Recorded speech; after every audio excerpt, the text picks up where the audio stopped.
Good morning student. I am your Hindi teacher Savita Maurya. बच्चों, आज मैं आपको कक्षा 5 विषय हिंदी पढ़ाने जा रही हूँ। पाठ 5 माँ कहे एक कहानी, जो कि एक कविता है। इस कविता के कवि हैं मैथिली शरण गुप्त। को पढ़ना स्टार्ट करते हैं। माँ कहे एक कहानी, बेटा समझ लिया क्या तूने मुझको अपनी नानी। कहती है मुझसे यह चेटी, तू मेरी नानी की बेटी। कह माँ एक लेटी लेटी, राजा था या रानी। माँ कहे एक कहानी, माँ कहे एक कहानी। इसमें राहुल जो है अपनी माँ से जिद कर रहा है कि माँ मुझे एक कहानी सुनाओ। तो उसकी माँ कहती है, बेटा क्या तुमने मुझको अपनी नानी समझ लिया है। नानी कहने का इसका अर्थ यह है कि जो कहानी वगैरह होती है वो बच्चों की नानी ही सुनाया करती हैं ज्यादातर। इसीलिए माँ कहती है कि क्या तुमने मुझको अपनी नानी समझ लिया है।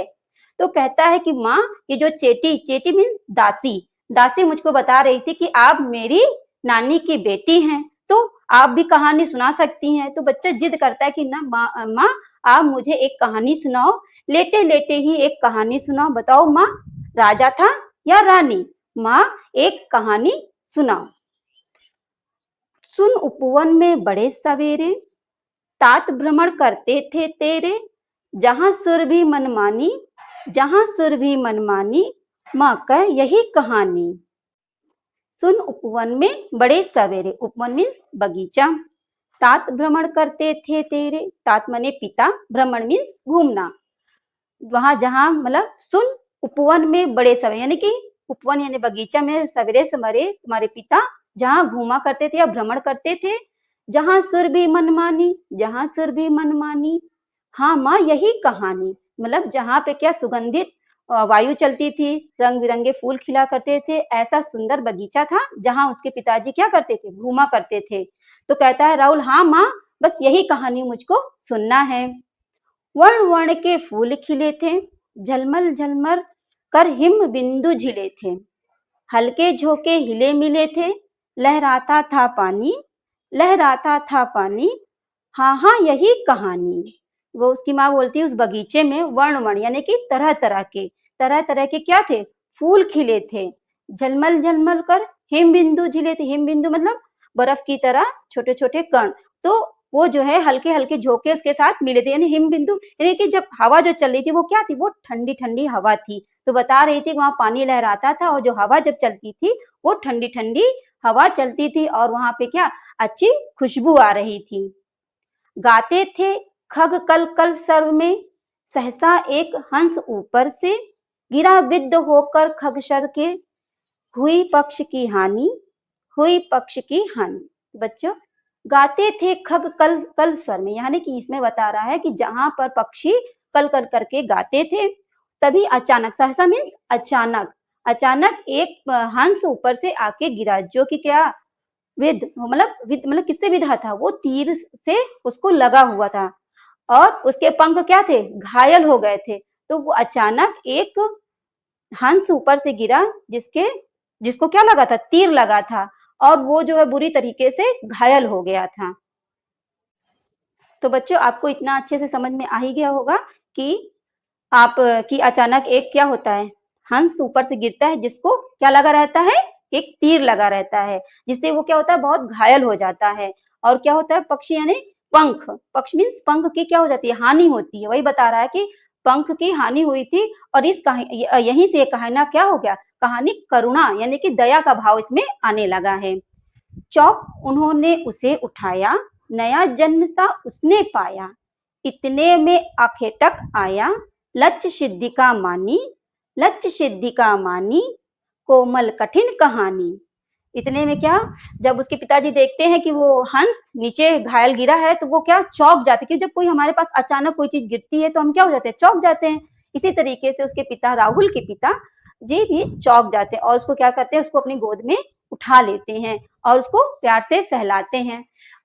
तो उसको जब पक्षी को यानी हंस को जब वो गोद में उठाते तो उसको लगता है कि अब मैंने एक नया जन्म पा लिया है, क्योंकि उसको उसके घाव को वो क्या कह रहे थे, साफ कर रहे थे, उसको सहला रहे थे। तो उसको बहुत, उस हंस को बहुत अच्छा लग रहा था, उसको ऐसा लगा जैसे मुझे नया जीवन मिल गया हो। इतने में आखेकट आया, यानी कि आखेटक मैंने कि शिकारी। इतने में क्या आ जाता है, शिकारी आता है और क्या करता है, वो अपने हंस को मारने लगता है। वो बोलता है कि ये मेरा हंस है, इसको मैंने तीर मारा है, ये मेरा हंस है, इसको मुझे दे दो। और इसी तरीके से क्या होती है, कहानी जो है कोमल से कठिनाई की ओर आगे बढ़ने लगती है। मांगा उसने आहत पक्षी, तेरे तात किंतु थे रक्षी।